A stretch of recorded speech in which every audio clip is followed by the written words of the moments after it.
எதுங்க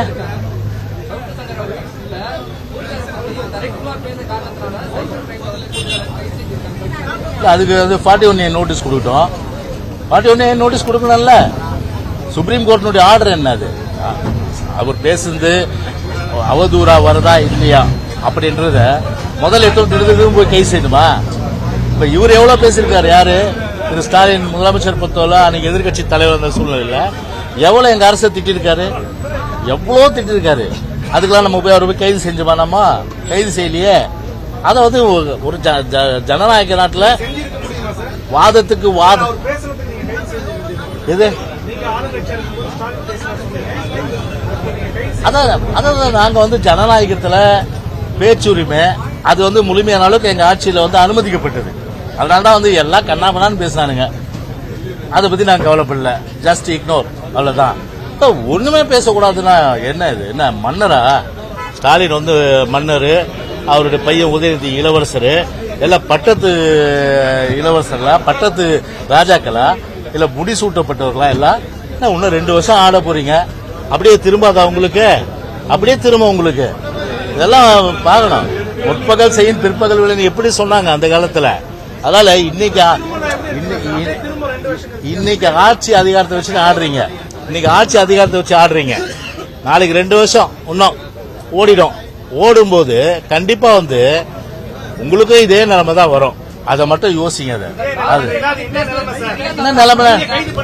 இல்ல அதான் இல்லங்க. அதாவது எதுக்குன்னா நாங்க வந்து அன்னைக்கு பெருந்தன்மையா இருந்தோம். விமர்சனங்களை வந்து தாங்கக்கூடிய அளவுக்கு பக்கம் வந்தது.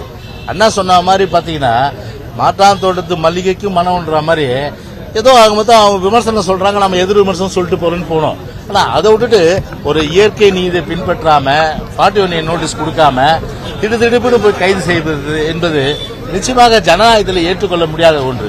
அதை தான் நான் சொல்றேன். அந்த வகையில சரி, நாங்க எங்க ஆட்சியில பெருந்தன்மையா இருந்தோம்.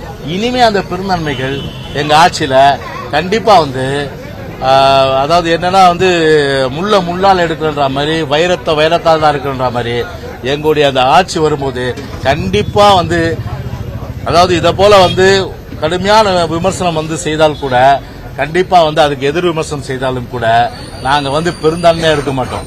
எங்களுடைய வேலையை நாங்க காண்போம். பொய் வழக்கு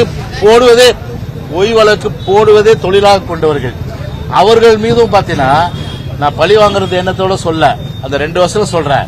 நீங்க தானே செஞ்சீங்க. அதே மாதிரி உங்க மேல பொய் வழக்கு போட மாட்டோம், உண்மையான வழக்கு போடுவோம். ஜனநாயக அடிப்படையில் வந்து என்னென்ன வந்து ப்ரொசீஜர் இருக்கோ அதெல்லாம் ஃபாலோ பண்ணுவோம். கண்டிப்பா நடவடிக்கை எடுப்போம்.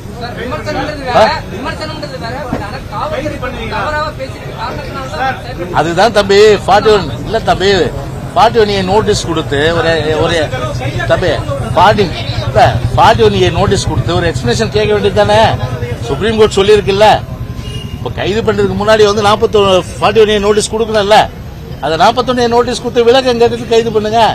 விளக்கம் சரியில்லைன்னா அதை விட்டுட்டு விளக்கம் கூட கேட்காம அப்படி வந்து கைது செய்ய வேண்டிய அவசியம். அப்ப வந்து திசை திருப்புற வேலை தான் அது. ஒட்டுமொத்தமா திசை திருப்புற வேலையா தான் நிச்சயமா நம்ம வந்து பார்க்க முடியும்.